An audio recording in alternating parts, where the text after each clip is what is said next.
Hello everyone, very good morning to all. This is Rahul Bharadwaj and I welcome you again in this daily news and editorial analysis class here.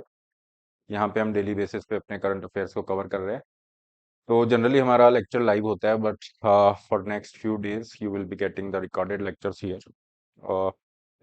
चलिए शुरुआत करते हैं. Excuse me. शुरुआत करते हैं और जो और बच्चे हैं please do share this session with other aspirants also ताकि उनको मिल जाए सेशन, क्योंकि ऐसा नहीं लगे कि सेशन अवेलेबल नहीं है. शुरुआत करेंगे एनवायरनमेंट के टॉपिक से. World wildlife crime report आ गई है. ये रिपोर्ट 4 साल में एक बार रिलीज की जाती है. ये रिपोर्ट का थर्ड एडिशन यहाँ पे है. World wildlife crime report okay 2024. इसको रिलीज किया है United Nations office on drug and crime. Fine, ये ध्यान रखेंगे कौन सा इंस्टीट्यूशन इसको रिलीज कर रहा है और ये इसका कौन सा एडिशन यहाँ पे है. इससे पहले इसका जो एडिशन था that was first addition in 2016, फिर 2020 और अभी 24 में थर्ड एडिशन है. जैसा आप देख सकते हैं इसकी जो टैगलाइन है, this is trafficking in protected species. तो आप देखोगे जो स्पीशीज एक्सटिंक्शन है उसका जो खतरा है, सबसे ज्यादा या सबसे बड़ा जो खतरा है वो है कि वाइल्ड लाइफ जो ट्रेड हो रहा है ना. This is again one of the major one apart from other things, जैसे हैबिटेट डिस्ट्रक्शन हो रहा है या फिर इन्वेजिव स्पीशीज हैं. इनके अलावा वाइल्ड लाइफ स्पीशीज के जो बॉडी पार्ट्स हैं उनमें जो ट्रेड होता है वो भी एक बहुत बड़ा रिस्क है. तो उसको रोकने के लिए काफी सारे प्रयास किए जा रहे हैं, जिसमें एक बहुत ही सराहनीय प्रयास जो है वाशिंगटन कन्वेंशन या फिर साइट्स जो आपकी है इंटरनेशनल ट्रिटी की तरह ही आप मान सकते हैं. उन प्रयासों के माध्यम से हम इसको रोकने का कोशिश कर रहे हैं. यहाँ पे ये बताएगा कि किस तरह की स्पीशीज में ज्यादातर ये इलीगल जो ट्रेड है या जो ट्रैफिकिंग हो रही है इनके बॉडी पार्ट्स की वो हो रही है. फाइन. तो ये जो पर्टिकुलर रिपोर्ट है ये एनालिसिस करेगी वाइल्ड लाइफ क्राइम से होने वाले नुकसान के बारे में, इसके impact, factors driving the crime trends, evidences वगैरह वगैरह. लगभग 170 पेज के आसपास की ये रिपोर्ट है. इसमें से कुछ काम की चीजें हैं जो हमें ध्यान रखनी है. देखो, एक तो इसमें ये बनेगा कि हाँ वाइल्ड लाइफ जो स्पीशीज है इनमें जो इस तरह से इलीगल ट्रेड हो रहा है इसका क्या इम्पैक्ट पड़ सकते हैं. तो environmental impact, governance related impact, social और इकोनॉमिक इम्पैक्ट, इसके अंदर इसको डिवाइड करना है. ये क्वेश्चन अगर बनता है तो वो यूपीएससी मेंस पर्सपेक्टिव से बनेगा. अब इस रिपोर्ट में कुछ ऐसी चीजें भी हैं जिससे प्रीलिम्स ओरिएंटेड बहुत सारे क्वेश्चन बनने की पॉसिबिलिटी बन जाती है, और एनवायरमेंट का टॉपिक है तो सुपर इंपॉर्टेंट है. ठीक है, एक बार ये देख लेते हैं, फिर उसके बाद हम प्रीलिम्स ओरिएंटेशन के पॉइंट ऑफ व्यू से इसको थोड़ा सा एनालिसिस करेंगे. ठीक है. एनवायरमेंटल हार्म में क्या होगा, जो स्पीशीज है उनका ओवर एक्सप्लॉइटेशन हो रहा है. अगर इस तरह से ओवर एक्सप्लॉइटेशन होता रहेगा स्पीशीज एक्सटिंक्ट हो जाएगी, बायोडाइवर्सिटी का आपको लॉस होगा, इकोसिस्टम पे इम्पैक्ट पड़ेगा, क्लाइमेट पे भी इम्पैक्ट होगा. और इसके माध्यम से, क्योंकि देखो इलीगल ट्रेड हो रहा है, ठीक है, वो रेगुलेशन वगैरह का वायलेशन हो रहा है, in that particular sense you will see कि इन्वेजिव स्पीशीज एक जगह से दूसरी जगह फैलेंगी. क्योंकि आप इन्वेजिव स्पीशीज क्या होती है, नॉन नेटिव स्पीशीज होती हैं जो फिर कॉम्पीट कर रही है रिसोर्सेज के लिए. तो हालांकि सारी नॉन नेटिव स्पीशीज इन्वेजिव में नहीं आएंगी, बट अगेन इससे रिस्क तो बढ़ ही जाएगा. तो 4 पॉइंट यहाँ पे आपको मिल गए. गवर्नेंस हार्म में क्या होगा, undermine the role of the governments, government के रेवेन्यू का लॉस हो रहा है. एनफोर्समेंट की कॉस्ट यहाँ पे आ रही है इस तरह के क्राइम्स को रोकने के लिए जो भी आपको रिसोर्सेज लगाने पड़ रहे हैं. फिर है इसकी सोशियो इकोनॉमिक कोस्ट, जो कोस्ट है, लाइवलीहुड वेलबींग कॉम्प्रोमाइज हो रही है, business cost and loss, health risk, harm to the defenders, जो भी इनको डिफेंड करने के लिए आ रहा है उनको जो भी वायलेंस है, कई बार मार दिया जाता है पोचर्स के द्वारा, आप देखते ही हैं.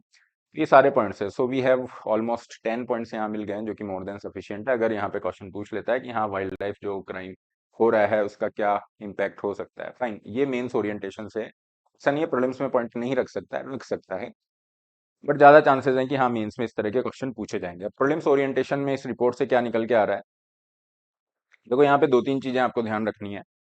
अह, एक तो यहाँ पे है कि कौन सी स्पीशीज जो है सबसे ज्यादा अफेक्टेड है. ठीक है, सबसे ज्यादा अफेक्टेड स्पीशीज कौन सी हैं, तो प्लांट्स के अंदर तो सिडार वगैरह हैं, रोजवुड्स हैं. एनिमल में आप ध्यान रखेंगे, ये थोड़ा अच्छे से ध्यान रखना है. कंपैरेटिवली राइनोज जो हैं, हमारे जो राइनोसिरॉज हैं, गैंडे, वो सबसे ज्यादा इम्पैक्ट यहाँ पे उन पे पड़ रहा है. ठीक है, जो इलीगल जो वाइल्ड लाइफ ट्रेड हो रहा है उसके अंदर जो बल्क है, ठीक है, मेजर जो यहाँ पे हमें देखने को मिल रहा है, this is in the rhinos followed by the pangolins. ठीक है, फिर आपके एलिफेंट्स आ रहे हैं, फिर ईल्स आ रही है, फिर क्रोकोडिलेनी, जो क्रोकोडाइल फैमिली के जो भी हैं, जिसमें क्रोकोडाइल से एलिगेटर है, ये सब आ गए. टॉप 5 याद रख लीजिए, पूरी कहानी को रट्टा मारने की जरूरत नहीं है, this is more than sufficient. अब इसमें बात करते हैं कि इसमें भी जो डाइवर्सिटी ऑफ स्पीशीज है रिकॉर्डेड इन द सीजर. अब ये जो सीज कर रहे हैं, कहीं पे भी इलीगल ट्रेड हुआ है तो आपने उसको सीज कर लिया, तो ये जो सीजर के इंस्टांसेस है कहाँ ज्यादा देखने को मिल रहे हैं, आप देखोगे कोरल्स है followed by the crocodile family, okay, then you have this elephant etcetera. इसको याद नहीं भी रख पाते हो तो एक दो बार बस नजर से निकाल लीजिए। ये वाला जो चार्ट है इसमें ये पाई चार्ट जो है जो यहाँ पे जिसकी तरफ मैंने पॉइंट किया हुआ है, इसको आप टॉप 5 याद रखेंगे अच्छे से। फिर हम एक और ये चार्ट भी आपका ये इंडेक्स भी इंपॉर्टेंट है जिसके अंदर है डिमांड सेक्टर, है ना। तो आप देखोगे जो फिशरीज हैं, है ना, फिशेज वगैरह हैं, उनके अंदर जो उनकी डिमांड है वो फूड के लिए होती है। और उसके अंदर ऐसी स्पीशीज जिनका इलीगल ट्रेड होता है उसमें ईल्स काफी ज्यादा हैं। Then you have this shark fins हैं, ओके। नहीं देखो इसमें यह है कि फूड के लिए किसको किया जा रहा है, इसमें करेक्शन हम करेंगे इसको किस तरह से हमें पढ़ना है। Source of the demand food के लिए ये जो सारी स्पीशीज हैं जिसमें कुछ आपकी फिशेज हैं, लाइक शार्क है, ईल है, फिर और कुछ एनिमल्स भी यहाँ पे आएंगे, पेंगोलिन्स वगैरह, और कुछ प्लांट स्पीशीज भी हैं। ठीक है, मेडिसिन के लिए भी आप देखोगे काफी सारे इस तरह से जो हैं स्पीशीज, इनको थ्रीट है। Mass market pets and ornamental plants के रूप में अफ्रीकन ग्रे पैरट्स है, इगुआनाज है, कैक्टी है, ऑर्किड्स हैं, ये सारे इसमें आ जाएंगे। Specialist market for the live animals and the plants, तो यहाँ पे भी ये सब आ जाएंगे। Then you have exclusive market, ठीक है, जो कि डेमोस्ट्रेशन के लिए है, डिस्प्ले स्टेटस के लिए अगर आप रखते हैं, जो कई लोग रखते हैं ना ट्रॉफी वगैरह, उसको हंटिंग ट्रॉफी वगैरह इस तरह से रखते हैं, तो आप देखोगे हाथी दांत हो गया, एलिफेंट आइवरी है, और ये सब इसमें आते हैं। तो इसको एक बार एक दो बार आपको रीड करना है ना, क्योंकि जो out of the box question है उसकी हिटिंग रेंज में हम आ जाते हैं।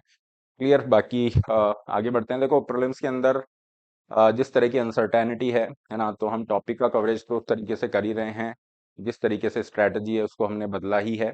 लेकिन इसमें एक चीज आप यहाँ पे ध्यान रखेंगे, क्योंकि कुछ बच्चों का एक फ्रिक्वेंट क्वेरी ये भी था, और उसी फीडबैक के आधार पे मैं आपको ये कहना चाहूंगा कि आपके जो नंबर ऑफ अटेम्प्ट्स है ना, आप उनको कम मत रखिए, है ना। फॉर एग्जाम्पल कुछ बच्चे जो हैं वो अपना 65-70 तक अटेम्प्ट करके रुक जा रहे हैं, and they are depending on their accuracy level, की हमारी बहुत अच्छी एक्यूरेसी हो जाएगी तो हमें मिल जाएगा। क्योंकि the kind of paper the UPSC is giving, okay, यहाँ पे आप केवल एक्यूरेसी के आधार पे नहीं जा सकते हो, आपको अपना अटेम्प्ट बढ़ाना होगा। अटेम्प्ट बढ़ाने का मतलब ये नहीं है कि तुक्काबाजी वहां पे करोगे। You need to go with the educated guess and PYQ analysis based approach, ठीक है, जिसकी हमने कई बार चर्चा यहाँ पे की हुई है, ओके, कई बार आपको एक्सप्लेन भी इस बारे में किया हुआ है।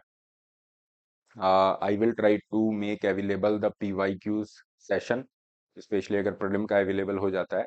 So this will help you a lot, ठीक है, किस तरह से आप चीज़ों को मैनेज कर सकते हो। बाकी खुद के बेसिस पे भी करना है, कि कोई भी आपने टॉपिक पढ़ लिया है, यूपीएससी ने पहले क्या क्वेश्चन पूछा है उसको करना है, किस तरह से पूछ रहा है, किस तरह से आपको ट्रिक करने की कोशिश कर रहा है, वो सारे पॉइंट्स, ठीक है। तो कुल मिला के अपना अटेम्प्ट इतना कम मत रख देना कि हाँ 70 पे आके सेटिस्फाई हो गए। You need to increase it, ठीक है। 80-85 वाली रेंज पे तो आपको हिट करना ही है। बाकी फिर पेपर के हिसाब से आपकी जो भी अप्रोच बनती है ना, किसी में भी जा सकते हैं, ऐसे नहीं कि 100 के 100 क्वेश्चन करके आने हैं, ये मैं नहीं कह रहा हूँ। अह, चलिए आगे आ जाते हैं।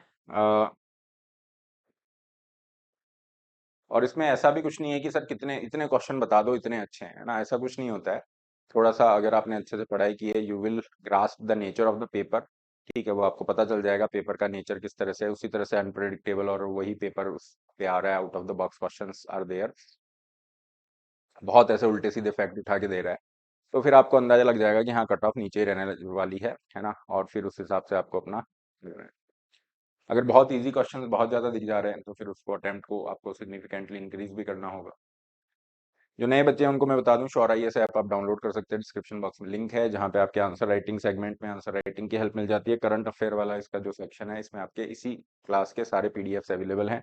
कोर्सेज में भी आपका कंप्लीट इंडियन इकोनॉमी कोर्स है अवेलेबल, जो प्रीलिम्स और मेंस के लिए पूरा कराया हुआ है आपका इकोनॉमी। करंट अफेयर के लिए भी जा सकते हो, केवल 2024 के प्रीलिम्स के जो बच्चे हैं वो करंट अफेयर के लिए अपियर कर सकते हैं। फाइन, ये आपका क्वेरी के रिगार्डिंग इस नंबर पे आप कनेक्ट कर सकते हो। ये टेलीग्राम चैनल है, इसको ज्वाइन करके रखिएगा, यहाँ पे आपके अपकमिंग सेशन के सारे लिंक्स शेयर हो जाते हैं। पेपर 2 पे आते हैं। देखो हमने कल एक एडिटोरियल डिस्कस किया था जो हिंदू न्यूज़पेपर में आया था, एंड दैट वाज अबाउट कि किस तरह से यूथ जो है हमारा स्ट्रेस के अंदर है और ये सारी प्रॉब्लम क्रिएट हो रही है। बहुत अच्छा एडिटोरियल था। 15 मई वाली क्लास में, मतलब कल वाली क्लास में हमने डिस्कस उसको किया था। सेंट स्टीफेंस के प्रिंसिपल की तरफ से लिखा हुआ था। और ये जो एडिटोरियल है ये हमने उठाया है इंडियन एक्सप्रेस से, और ये लिखा हुआ है अभिजीत पाठक। तो तो ये हैं जेएनयू में प्रोफेसर। फाइन, तो अगेन वही पॉइंट्स हैं, ठीक है। एक बार मैं वापस से उसी इशू को दोबारा से एक ब्रॉडर पर्सपेक्टिव देने के लिए इसको कर रहे हैं, क्योंकि वो एक बहुत महत्वपूर्ण मुद्दा है, ठीक है। मतलब एग्जाम पॉइंट ऑफ व्यू से तो है ही इंपॉर्टेंट, तभी हम उसको कवर कर रहे हैं, बट अपार्ट फ्रॉम दिस हमारी लाइफ से रिलेटेड या हर जगह से एक ऐसी चीज है जो बहुत ज्यादा इम्पैक्ट करती है। फाइन, तो इसमें ये कह रहे हैं, देखो सीबीएसई का रिजल्ट आउट हो गया है ना, और अब यहाँ पे जो टॉपर्स होंगे वो एक तरह से you have this instant star के रूप में सामने आएंगे, सोशल मीडिया पे उनके ये चलेंगे, वीडियोस वगैरह चलेंगे, उनकी परफॉर्मेंस को बताया जाएगा किस तरह से मिराकुलस परफॉर्मेंस उनकी रही है, ये सारी चीजें। तो ये कह रहे हैं कि यार मैं इससे इम्प्रेस नहीं हूँ, ठीक है। ये जो प्रचलन है, ये जो कल्चर है जिसको हमने नॉर्मलाइज कर दिया है, क्या कल्चर है, जहाँ पे हम जो you have this hyper competitive environment is there, exam centric education, है ना, हमने क्या किया है, एग्जाम सेंट्रिक एजुकेशन को बढ़ावा दिया है, और that some exam is there and if you are doing के some kind of huge performance, so we are celebrating those stars and all। तो देखो इसमें गलत तो कुछ नहीं है, but again we need to rethink as a society about this particular approach, जो कि बहुत ज्यादा हाइपर कॉम्पिटिटिव और एग्जाम सेंट्रिक एजुकेशन को ही बढ़ावा दे रही है, और उसी तरह से हम उसको सेलिब्रेट भी कर रहे हैं।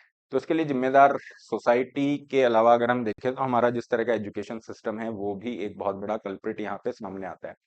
व्हाट वी कैन डू, ये यहाँ पे सजेस्ट कर रहे हैं लिबर्टेरियन एजुकेशन। लिबर्टेरियन एजुकेशन में क्या होगा, गवर्नमेंट का रोल थोड़ा सा लिमिटेड ही यहाँ पे रहेगा, बाकी हम यहाँ पे ऑटोनॉमी देने की कोशिश करेंगे, है ना, वो फ्रीडम देने की कोशिश करेंगे कि आप अपने हिसाब से चीज़ों को डील कर सकते हैं, और वो फ्लेक्सिबिलिटी आपको वहाँ पे मिलेगी। हालांकि लिबर्टेरियन एजुकेशन के अंदर रिस्क भी होगा कि आप क्वालिटी कैसे इंश्योर करोगे, ठीक है, इक्वालिटी कैसे लाओगे, वो एक कंपैरेटिव स्टैंडर्ड है, वो कैसे सेट करोगे। उन्होंने सजेशन तो दिया है, लेकिन ये एक तरह से ठीक है, वो उन्होंने बोल दिया ये सजेशन है, बट इसको इम्प्लीमेंट करना चैलेंज है। क्लियर, चलिए आगे क्या कह रहे हैं, ये कह रहे हैं कि देखो जिस तरह से अभी टेस्ट होते हैं, एग्जाम होते हैं, है ना, इनका इंपॉर्टेंस बढ़ता जा रहा है, पूरा test centric exam centric approach यहाँ पे हो गया है, जिसकी वजह से हमारी जो पीडागॉजी है, मतलब पढ़ाने की जो शैली तरीका एक तरह का है, वो कहीं ना कहीं कॉम्प्रोमाइज हुआ है। Joy of learning seems to have disappeared. Joy of learning तो छोड़ ही दो, ठीक है, कितने बच्चे हैं जिनको पढ़ने में मजा आ रहा है, वो लर्निंग को एंजॉय कर रहे हैं, वो इसलिए पढ़ रहे हैं कि यार एग्जाम में परफॉर्म करना है, नहीं करेंगे तो फेल हो जाएंगे, ये सारी चीजें, ठीक है। हालांकि ये अलग बात है कि हमारा करंट अफेयर का सेशन है, वो बहुत सारे ऐसे बच्चे अभी भी हैं, ठीक है, जो यूपीएससी सिविल सर्विस में अपियर तो नहीं हो रहे हैं, but still they do enjoy this particular session. वो एक जॉय ऑफ लर्निंग आप कह सकते हो कि हाँ सर, हमें अपने आसपास के एनवायरनमेंट को बेहतर जानने में मदद मिलती है, पता चलता है क्या हो रहा है क्या नहीं हो रहा है, एक इन्फॉर्म्ड सिटीजन के रूप में हम डिसीजन ले सकते हैं, बेहतर फील करते हैं, डिबेट में अच्छा पार्टिसिपेट कर सकते हैं, बहुत सारे रीजन है। But again this has to be there, joy of learning जो डिसअपियर होता हुआ नजर आ रहा है, that has to be there. इस तरीके से हमें अपनी पीडागोजी या एजुकेशन सिस्टम को तैयार करना होगा, अदरवाइज जिस तरह से अभी चीजें चल रही है, क्रिएटिविटी तो किल हो ही रही है, ठीक है, पूरा का पूरा फोकस एग्जाम सेंट्रिक बना हुआ है। और इसका एक एग्जाम्पल ये है कि आप जितने भी टॉपर्स हैं या किसी को भी आप देखिए, तो उसमें होमोजेनाइजेशन ऑफ एस्पिरेशन देखने को मिलता है। इसका क्या मतलब है, जितने भी टॉपर्स हैं, या तो इंजीनियर, डॉक्टर्स, ठीक है, सिविल सर्वेंट्स, ये जो चार पांच लाइन है उसी पे बनेंगे। अकॉर्डिंग टू द ऑथर ये कहना चाह रहे हैं, कितने लोग हैं वो कहते हैं कि मुझे सीवी रमन की तरह साइंटिस्ट बनना है, ठीक है, या फिर एक्स वाई जेड डायरेक्टर हैं इसकी तरह मैं फिल्म जो है डायरेक्शन के अंदर जाना चाहता हूँ, या मुझे और कुछ बनना है, पेंटर बनना है, all these kind of things, है ना। तो उस तरह के स्कोप भी आजकल कम है, क्योंकि देखो ये तभी एस्पिरेशन तभी आएंगी, हालांकि इसको मेंशन करना तो ठीक है, लेकिन ये एस्पिरेशन तभी आएंगी जब वहां पे आपके सामने आगे आपको डायरेक्शन दिख रही है, स्कोप दिख रहा है, ठीक है। आप बनना तो चाहते हो, but what is the way forward, do you have that kind of guidance there, do you have that kind of systems which are placed, जहाँ पे आप ऐसा ऐसा करके उसको अचीव कर सकते हो। तो इसमें सिस्टम अवेलेबल भी हैं, तो बच्चों को पता नहीं है या पेरेंट्स को पता नहीं है, तो उसमें हम एक काउंसलिंग बेस्ड इस तरह का सिस्टम क्रिएट कर सकते हैं, जहाँ पे उनको बताया जाए कि देखो आपके पास ये तरीके हैं, है ना, अगर आप स्पेस साइंटिस्ट बनना चाहते हो, you have these path, okay, this particular path is there, इस तरह से आप कर सकते हो, और किसी फील्ड में जाना है ऐसा कर सकते हो। तो वो एक बहुत ही इन्फॉर्म्ड चॉइस बेस्ड डिसीजन होगा, जिसका बहुत ही अच्छा इम्पैक्ट पड़ने वाला है। फाइन, उसी की चर्चा ये कह रहे हैं, अदरवाइज कह मेंशन कर रहे हैं कि जिस तरह से हमने hyper competitive exam centric education को प्रायोरिटी दी है, ये कहीं ना कहीं सोशल डार्विनिज्म को नॉर्मलाइज कर रहा है। ये सोशल डार्विनिज्म क्या होता है, इसको लिख लेना, हो सकता है एथिक्स में भी इसको पूछ ले। देखो डार्विनिज्म तो हम सभी को पता है ना, सर्वाइवल ऑफ द फिटेस्ट, जो स्पीशीज होते हैं उसमें वही सर्वाइव करती है जो सबसे ज्यादा अडेप्ट कर लेती है, सबसे ज्यादा फिट है, सबसे ज्यादा पावरफुल की हम बात नहीं कर रहे हैं। तो सोशल डार्विनिज्म के अंदर मतलब ये है कि जो आज पावरफुल लोग हैं ना, वो पावरफुल इसलिए हैं क्योंकि उनके अंदर वो क्वालिटी है, that's why they are powerful here. Social Darwinism को थोड़ा नेगेटिव सेंस में लेते हैं, because according to this particular social Darwinism यहाँ पे इनइक्वालिटी है, इसको ये जस्टिफाई कर रहा है। और बहुत सारी चीजें इसको ये जस्टिफाई करता है कि अगर कहीं पे रेसिज्म है तो this is totally fine. Racism इसलिए है क्योंकि जो यहाँ पे डोमिनेट कर रही है वो डोमिनेट करती है क्योंकि उसके पास ज्यादा अच्छी क्वालिटी है। क्लियर। ये चीज आज के सेंस में तो नहीं जा सकती ना, आज की जो मॉडर्न सोसाइटी है उसमें हम इसको सोशल डार्विनिज्म को नॉर्मलाइज नहीं कर सकते। लेकिन आज की जो सक्सेस स्टोरीज है उनको जिस तरीके से सेलिब्रेट हम कर रहे हैं, it is quite likely that those who fail will be compelled to live with the shame and the guilt, है ना। जो उस लेवल को मैच नहीं कर पाए हैं वो शेम और गिल्ट में जिएंगे। ये बहुत ट्रू है, क्योंकि अगर आप आज देखते हैं किसी ने अगर 90% स्कोर किया है सीबीएसई में, तो वो फील करते हैं कि यार 90% ही आया। Clear. So this is the kind of issue that we are facing. बहुत ही एक ऐसा इशू जो वाकई में प्रॉब्लम क्रिएट कर रहा है।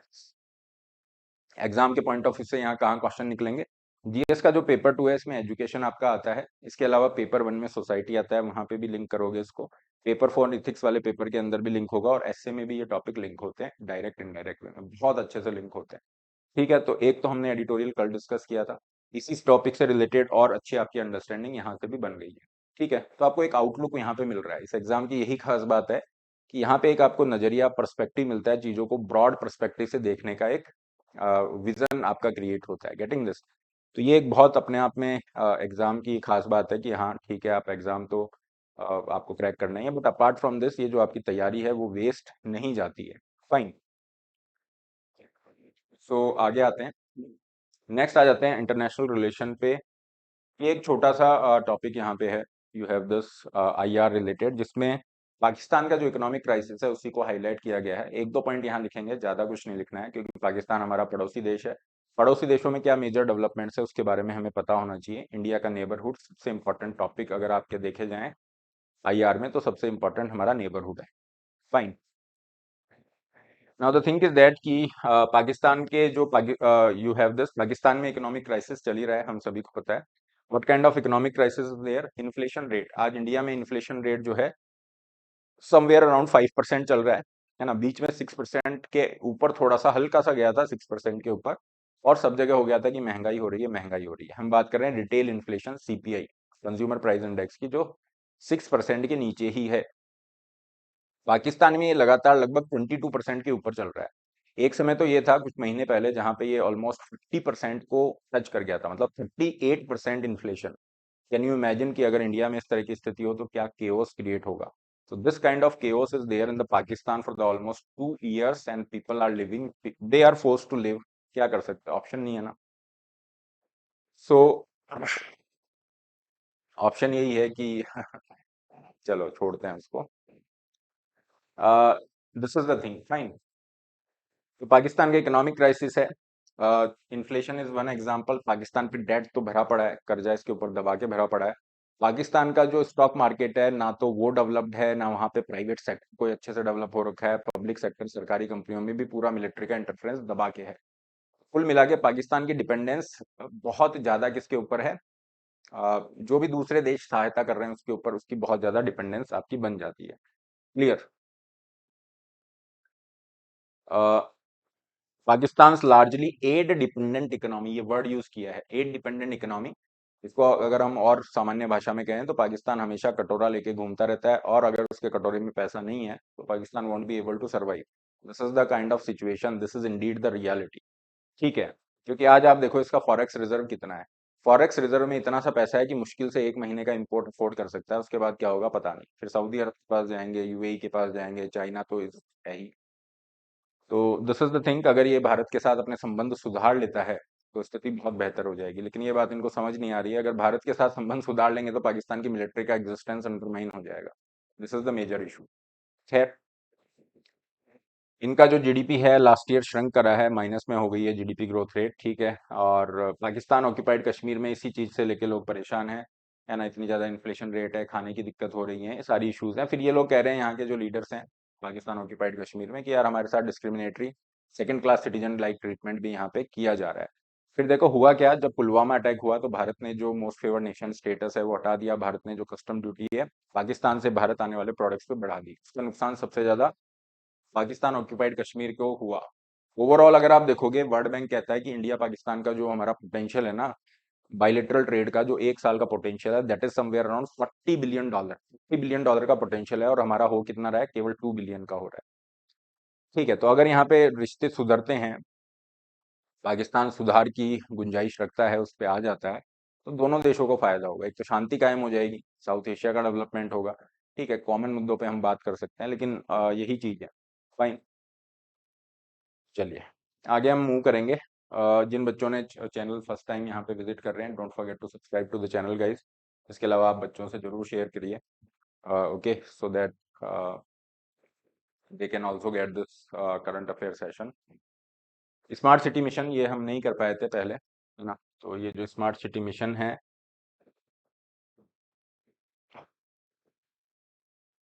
इसको स्मार्ट सिटी मिशन SCM आगे लिखा हुआ मिलेगा आपको।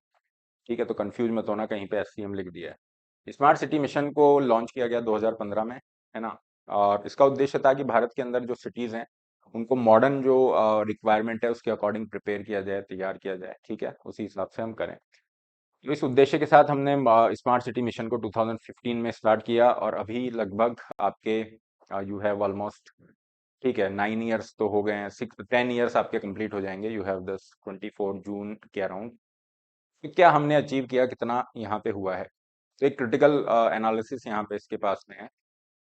देखो पहले हम आगे बढ़े उससे पहले स्मार्ट सिटी होती क्या है ये समझ लें। हालांकि ये जो मिशन है इसके अंदर स्मार्ट सिटी को इन्होंने मेंशन नहीं किया, डिफाइन नहीं किया कि यहाँ ये स्मार्ट सिटी होती है।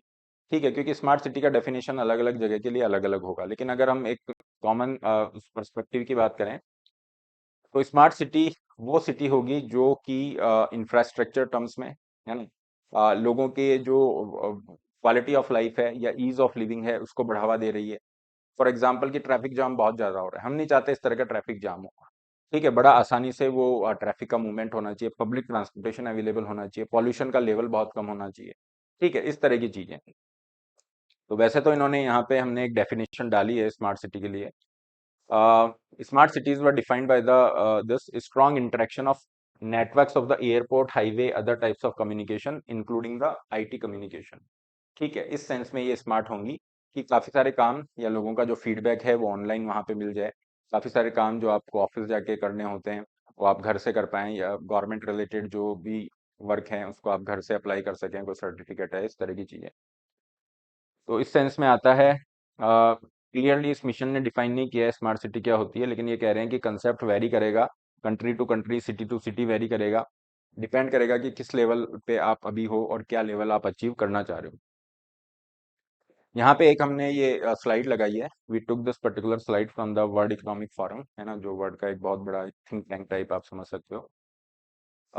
तो यहाँ पे इसको आप जरूर से अच्छे से पढ़ना। एक बार मैं आपको आइडिया दे देता हूँ। जैसे हमें इलेक्ट्रिसिटी चाहिए, क्लीन वाटर सप्लाई चाहिए, साफ एयर चाहिए, बेटर ट्रांसपोर्टेशन फैसिलिटीज हमें यहाँ पे चाहिए, हाउसिंग फैसिलिटीज चाहिए, हेल्थ केयर चाहिए, एजुकेशन चाहिए। तो ये जो सारी फैसिलिटीज है यहाँ पे हम best of the best available करा पाए, यही स्मार्ट सिटी का ये उद्देश्य है। ठीक है, तो आप यहाँ पे देखेंगे सारी चीजों को इन्होंने यहाँ पे मेंशन किया हुआ है। तो इसको एक बार अच्छे से पढ़ लेना। इसको ऐसा नहीं है कि लिख के पूरा रट्टा मारी, ये कॉमन सेंसिकल चीजें हैं। आप सोचो ना, आप एक किसी सिटी में रह रहे हो, क्या क्या मुझे आज चीजें चाहिए, तो इस तरह की चीजों को रटना नहीं है, अदरवाइज फिर आपकी सोच विकसित नहीं हो पाएगी, है ना। You won't be able to broaden your thinking process. तो इसको पढ़ लो, लेकिन उसको एसिमिलेट करो, इंटरनलाइज करो। ठीक है, ये चीजें ऐसी है। तो आ गया स्मार्ट सिटी का कॉन्सेप्ट समझ में। अब ये कह रहे हैं कि देखो स्मार्ट सिटी मिशन है, इसके 2 मेजर एस्पेक्ट हैं, जिसमें एरिया बेस्ड अप्रोच भी है और फिर ICT, information communication technology based solution भी है। तो वही चीजें ये भी बात कर रहा है, ये ई गवर्नेंस की बात करता है, वेस्ट मैनेजमेंट की बात करता है, वाटर मैनेजमेंट की, energy management, urban mobility, skill development की बात कर रहा है। ये पॉइंट्स आप जरूर लिख लें, हालांकि ये तो डिटेल के अंदर है, इसको मत लिखना, ये पॉइंट्स जरूर लिख लेना। अब ये मिशन कंप्लीट होने वाला था 2020 के अंदर, सरकार ने एक्सपेंड किया कि चलो नेक्स्ट 5 ईयर के लिए एक्सपेंड करते हैं। अब इसके लिए जून 24 की डेडलाइन दी गई है। तो कितना हमने अचीव कर लिया, क्या कर लिया, उस पे आए उससे पहले एक बार देख लेते हैं इसकी क्या किस तरह से इसको फ्रेम किया गया था। तो सरकार ने 100 स्मार्ट सिटीज जो हैं चूज की थी कि पूरे देश में से 100 सिटीज होंगी जिनको स्मार्ट सिटी का दर्जा दिया जाएगा। और यहाँ पे लगभग हम 2 लाख करोड़ रुपए अलग से इस मिशन के लिए रखेंगे। इसमें हम पब्लिक प्राइवेट पार्टनरशिप के साथ भी जा रहे हैं, मतलब जो प्राइवेट प्लेयर्स हैं they will be contributing as well. ठीक है। अब इन्होंने जो मॉडल बनाया वो एक तो हमारा जो at present city governance model है जिसमें म्युनिसिपालिटी जो है मेजर रोल प्ले करती है, उससे हटके इन्होंने एक बिजनेस मॉडल ऑफ गवर्नेंस यहाँ पे बनाया। इसके अंदर क्या होगा, आपने एक स्पेशल पर्पस व्हीकल क्रिएट कर दिया, मतलब एक तरह की संस्था, एक तरह की कंपनी बना दी जिसमें म्युनिसिपालिटी के लोग भी होंगे और जो टॉप ब्यूरोक्रेट्स हैं वो भी होंगे। और वो स्पेशल पर्पस व्हीकल है, वो ये जो पैसा आ रहा है स्मार्ट सिटी मिशन का उसको खर्चा करेगा, वो सारा डिसाइड करेगा। आपने क्या किया, जो सिटी गवर्नेंस के लिए म्युनिसिपल कॉर्पोरेशन बनी हुई थी उसको अंडरमाइन कर दिया। उससे बहुत ज्यादा, कई गुना ज्यादा बजट इस स्पेशल पर्पस व्हीकल के पास आ गया। तो गवर्नेंस का मॉडल क्या हो गया, टॉप बॉटम हो गया, टॉप डाउन अप्रोच हो गई, जबकि हमें बॉटम अप अप्रोच चाहिए। ये इसके क्रिटिकल एनालिसिस, मतलब एक जो इसकी प्रॉब्लम है उसमें आएगी कि इसके साथ क्या समस्या है, उसके अंदर आप इसको लिखोगे। ठीक है। तो प्रॉब्लम्स इसमें क्या है, प्रॉब्लम यही है कि एक तो आपने जो 2 लाख करोड़ दिया है उसमें से अराउंड 1.67 लाख करोड़ ही अभी तक आपको अवेलेबल है। सिटीज को बनाने के लिए वास्तव में जितना पैसा चाहिए ना, ये उसका 1% भी नहीं है जितना हमें अमाउंट चाहिए। फॉर एग्जाम्पल ये कह रहे हैं,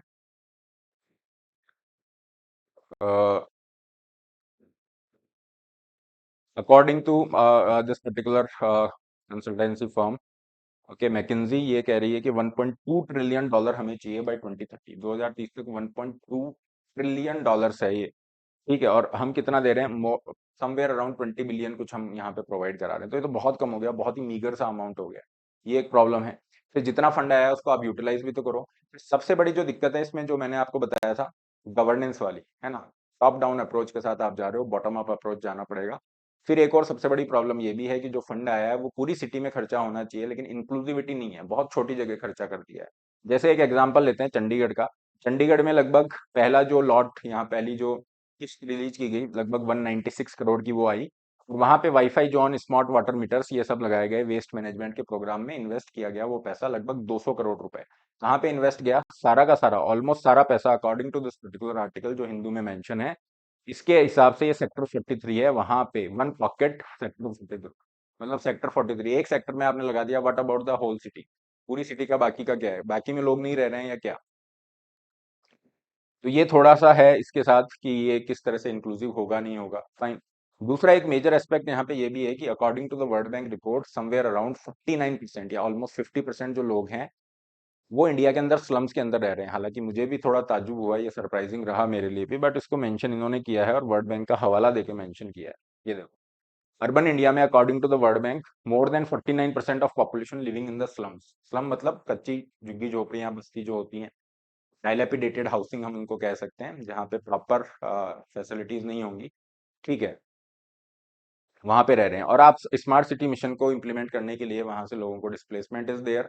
ठीक है। फिर उनको किस तरह से कर रहे हो, ये भी एक मेजर इशू है। क्लियर। तो ये सारे पॉइंट्स आपको लिखने हैं।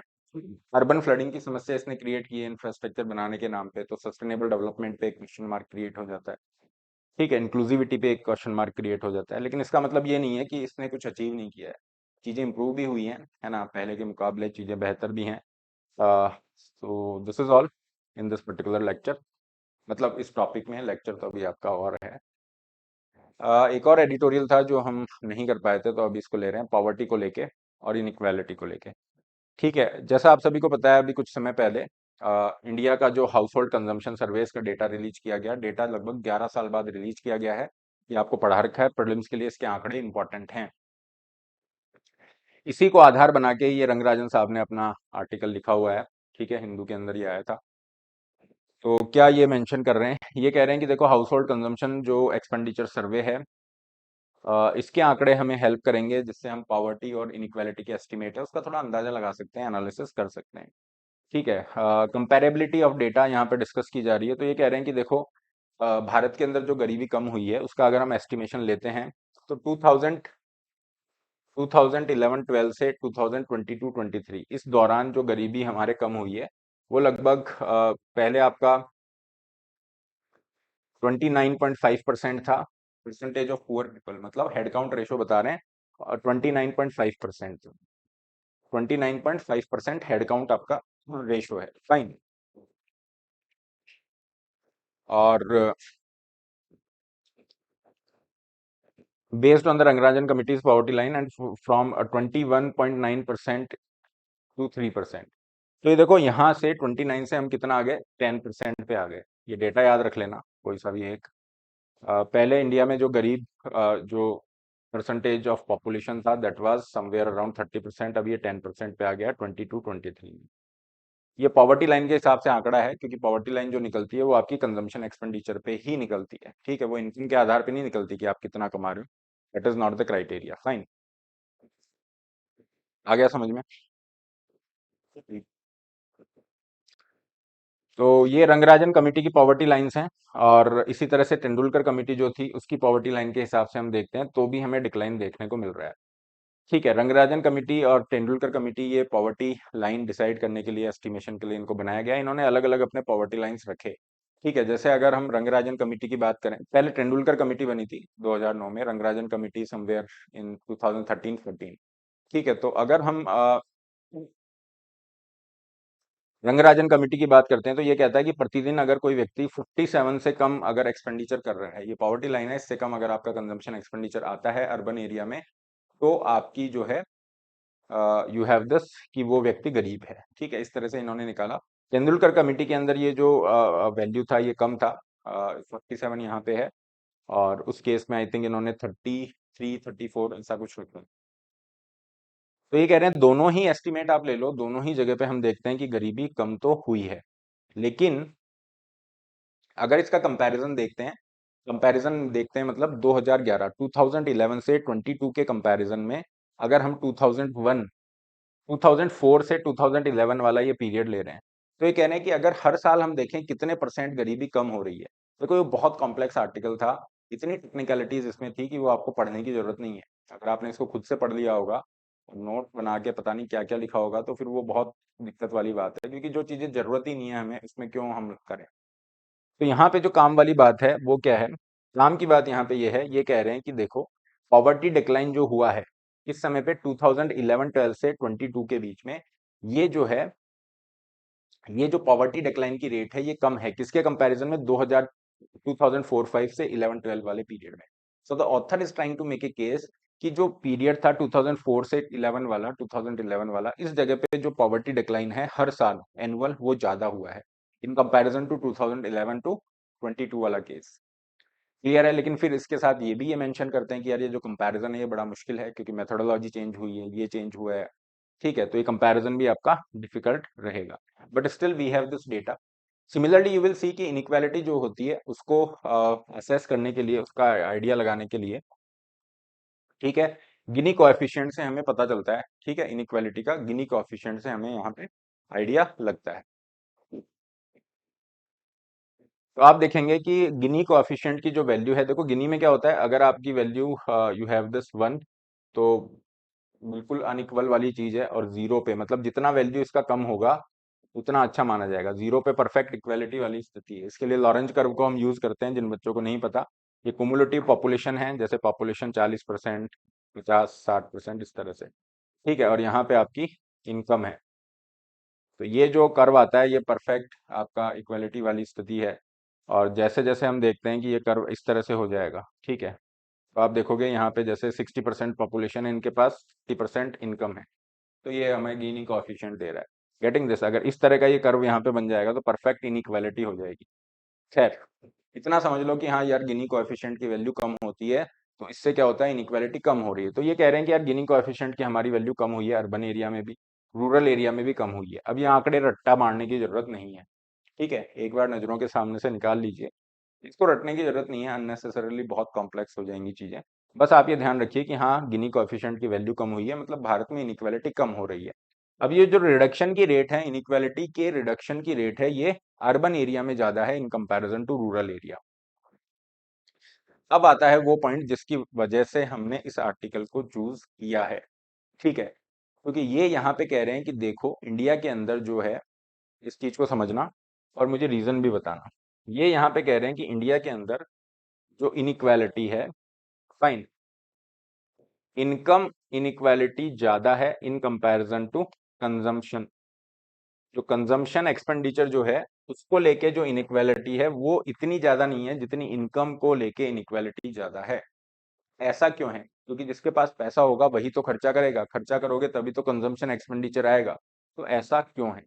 ऐसा इसलिए है क्योंकि बहुत सारी चीजें सरकार के द्वारा फ्री दी जाती हैं, ठीक है, जैसे राशन और कई जगह पे कुछ दिया जा रहा है, कहीं पे मोबाइल फोन है और बहुत सारी स्थिति है ना, हेल्थ है, हेल्थ प्रोडक्ट्स हैं, इंश्योरेंस प्रोडक्ट्स हैं, बहुत सारी चीजें, सब्सिडी है। इस वजह से आप यहाँ पे देखोगे ये इन्होंने क्या लिया है, एक कंक्लूजन अपना यहाँ पे निकाला है। क्या कंक्लूजन यहाँ पे निकाला है कि इंडिया के अंदर अगर हम देखते हैं तो income inequality is higher than inequality in the consumption expenditure. ये जो एक लाइन है इस पे आप पूरा मेंस के अंदर एक क्वेश्चन लिखने को मिल सकता है।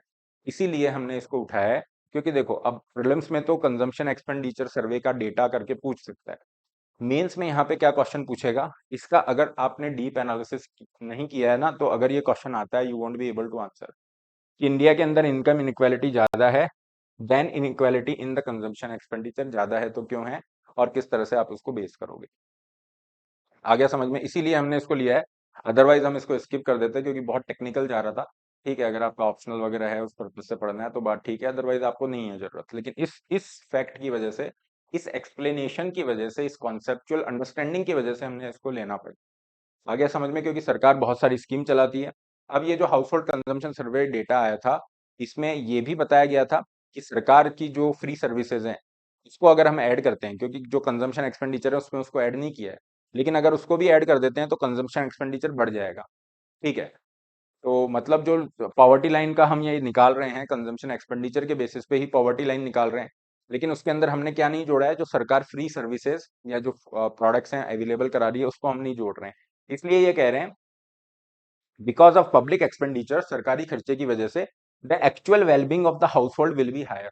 लोगों की जो वेलबींग है वो ज्यादा होगी। क्यों?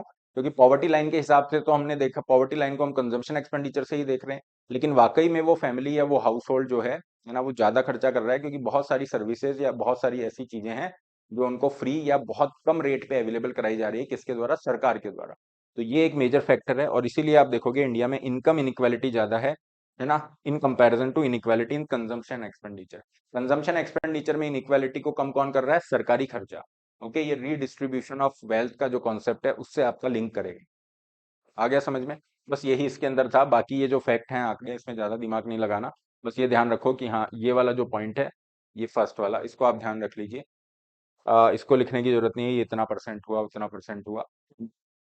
ठीक है, चलो आगे आते हैं नेक्स्ट टॉपिक पे। हमारे पास वी हैव दिस। ओके, तो आज यही आपके हैं टॉपिक्स। और अभी क्या होगा, जैसे इन जनरल हमारा यही होता है कि आज का मॉर्निंग न्यूज़पेपर है उसको हमने मॉर्निंग में ही कर लिया है, but since I will be travelling, okay, तो उसकी वजह से ये होगा कि एक एक दो दिन आपका ऊपर नीचे रहेगा, तो वो कोई मेजर फैक्टर नहीं है ना। बट कोशिश यही रहेगी कि आपको लेक्चर अवेलेबल हो जाए, ये सबसे इम्पोर्टेंट यही चीज़ है कि आपका लेक्चर मिस ना हो, क्योंकि कंसिस्टेंसी इज समथिंग।